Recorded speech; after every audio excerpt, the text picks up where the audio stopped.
Welcome. This episode is about icons in our daily life, and it's something that I realised a lot of non-Orthodox people might be a bit uncertain of.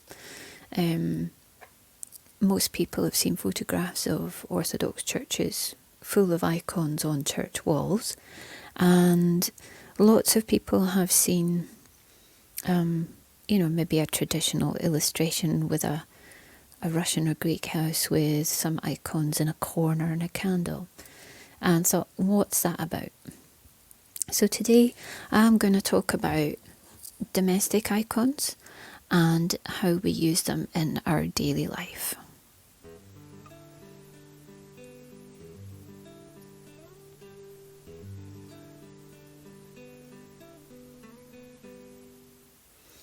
So, in each Orthodox house, there's something that we call the icon corner. It can be anything from 2 icons on a wall or propped up on a shelf to, almost a wall. I've seen different kinds of icon corners in all different kinds of homes. The household is seen as a domestic church, and within the church, the parents or the householders take the place of the clergy in that domestic church. We put the icons up, we maybe light a candle beneath it, we go there for our daily prayers or for special prayers, and it's a way of connecting our homes with the community church, and also a reminder that our homes are to be a model of the kingdom. So what would you find in an icon corner? In Russia, the term used to be a red corner, red meaning beautiful. And so we try to make the corner aesthetically attractive. It's not always easy, but you would have, as a minimum, an icon of Christ and an icon of the Mother of God. And she's always shown holding Jesus as an infant or pointing towards him. So we don't have an icon of her without his presence in one way or another. You might also have an icon of your patron saint, your family saints. At baptism, each Orthodox person is given the name of a saint. It could be another family member who's named after a saint. It could be a saint that is very close to the parents in terms of intercession. It could be a location. If you're in Scotland, Andrew is obviously very popular. So you have your family saints, an icon of Christ, an icon of the Mother of God. And then what happens is over time, over the years, we accrue extra icons. So, for instance, in my icon corner, I have a small icon of Saint Irene Chrysoveladu, who was given to me by a much-loved member of our community when I was praying for my daughter. We have an icon that was given to us at our wedding by a friend of Saint Joachim and Anna. And we also have icons for our daughter and from visitors, from postcards. We have all different kinds of icons, and they're not all hand painted. So I think the hand painted icons in our home are the ones of Jesus and the Mother of God. Pretty much apart from St. Joachim and Anna, the rest are all prints. Prints aren't in any way lesser or less than a hand-painted icon. Now, obviously, as an iconographer, I'm going to say to you that there's nothing quite like a hand-painted icon. And I think it's unfortunate that for many Orthodox, almost their only interaction with hand-painted icons are slightly brutally done ones which are varnished within an inch of their life within their parish, if they're fortunate. Many parishes, especially in the UK or in Europe, are mission parishes, and they don't have the money for hand-painted icons, which require a lot of time and effort, and that's a whole other ball of wax. So it may be that the only icons we've ever seen are printed ones, but that doesn't make them inferior in any way to hand-painted ones. It's just hand-painted ones are special, as people who have them will tell you. So we have prints, we have our icon.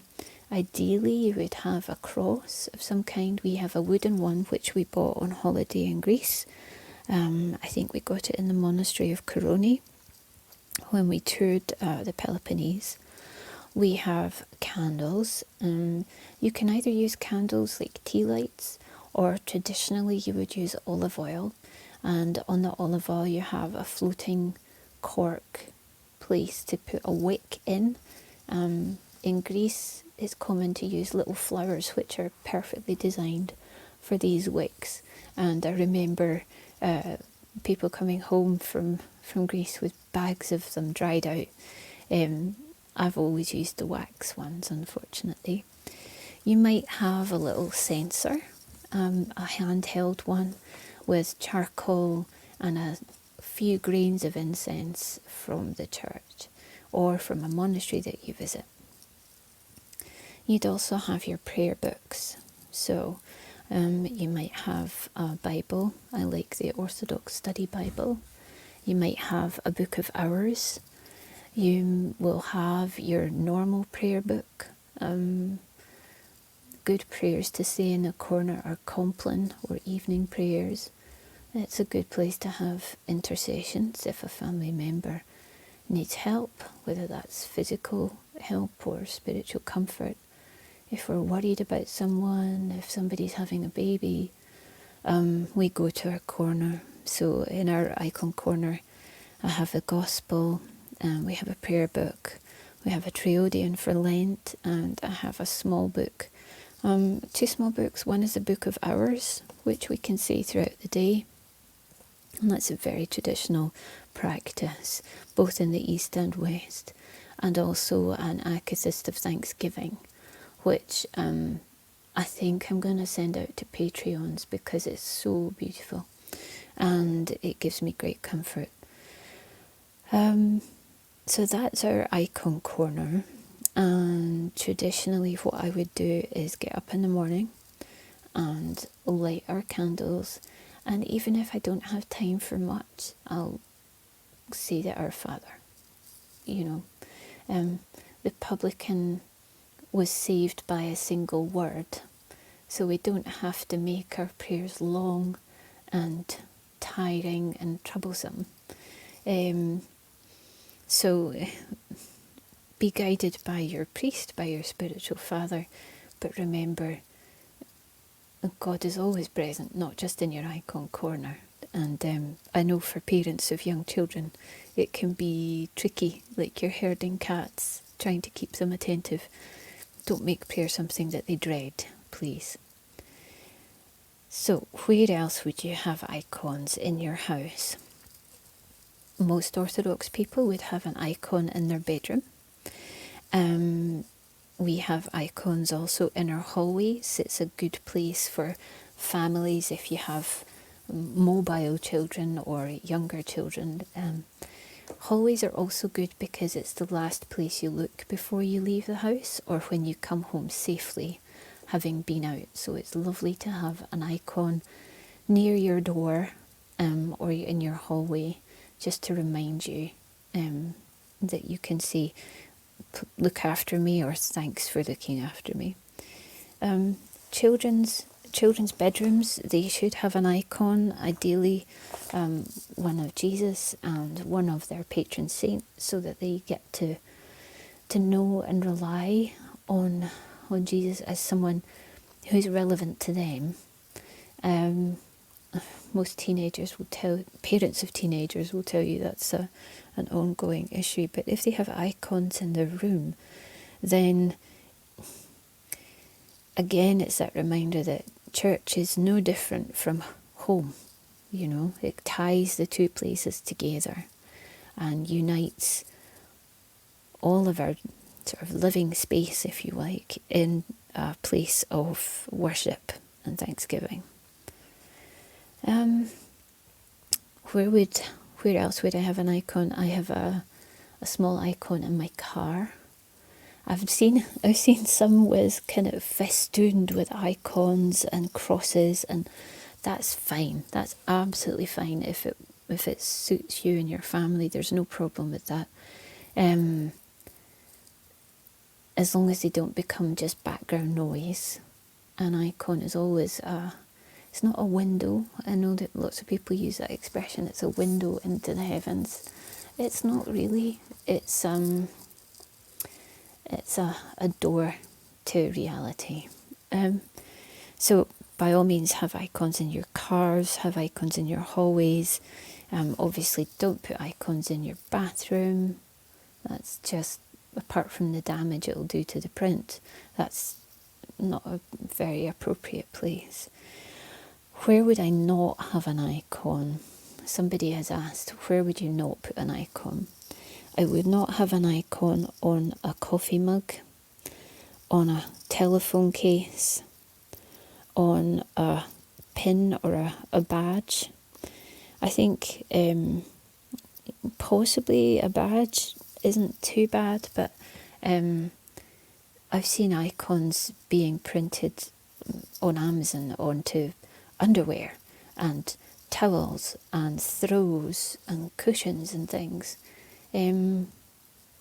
Fundamentally, that removes them from their sacramental purpose and they become background decoration. So perhaps the way to define what's okay and what isn't okay is if you say, right, this icon, can I pray with it? Or is it something I'm going to rest my back on when I'm sitting on the sofa? Is it something I'm going to put in the dishwasher? What happens if you have an icon on the back of your phone? Well, okay, I suppose you could say it's a reminder to pray, but it's going to be in your pocket, it's going to be in your bag, it's going to be on the table. It's not going to be given the respect and care and attention that all icons, prints or originals, require. So be discerning. Use that God-given brain and discernment to establish whether you're happy with how the icon's going to be used in daily life, how it's going to be treated. And fill your home with icons, whether they are originals or prints, in a way that speaks to you of the constant presence and dwelling place of God. We should never feel apart from him. If we do, that's a sign of spiritual illness and vulnerability. It's a sign that we need his presence and comfort more. And sometimes, we all know the story of the man who was depressed. He was not Orthodox. And his wife was very anxious.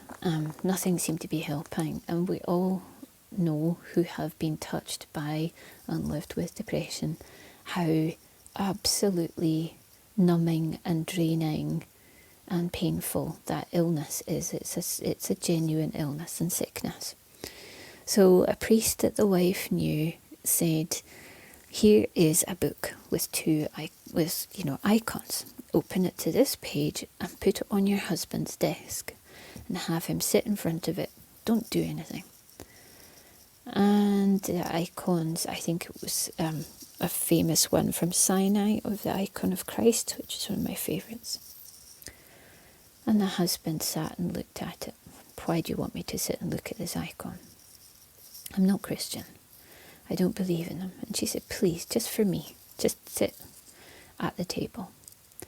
And slowly, the man became able to look at the icon. he began to look into the eyes of Christ. And then he realised that Christ was looking back. Sorry, I just had a wee moment there. And that is what makes icons special. It's not that there's some magic portal between Christ and an icon of Christ. It's that when we allow ourselves to look upon the face of God in the flesh, with time, with prayer, with peace and with a blessing, sometimes we realise we're not alone. And for me as an icon painter, the moment when I'm painting an icon and then the icon is with me is something that it's one of the things that keeps me painting, even when times are tricky. I realise I'm not alone. It's not me. This is something completely different. And I hope that the people who own the icons I have, whether they are prints or whether they are originals, I pray that they feel that sense of presence, that sense of comfort, and being in the presence of the divine person who sees you as an individual worthy of love, created uniquely in his image. And that, I think, is what I want people to get from icons. Not a big wall full of them. You can have one icon, but if that icon is one that allows you to descend into prayer in that way, then definitely stick with that one icon. Anyway, I've kind of strayed off the topic as usual. That's all about icons in our daily life, and I'd be very happy if you want to email me and ask me any questions. Until next time, it's Catherine at Catherine Sanders Icons, and you can contact me through my website at catherinesandersicons.com or on my Facebook page or through Patreon.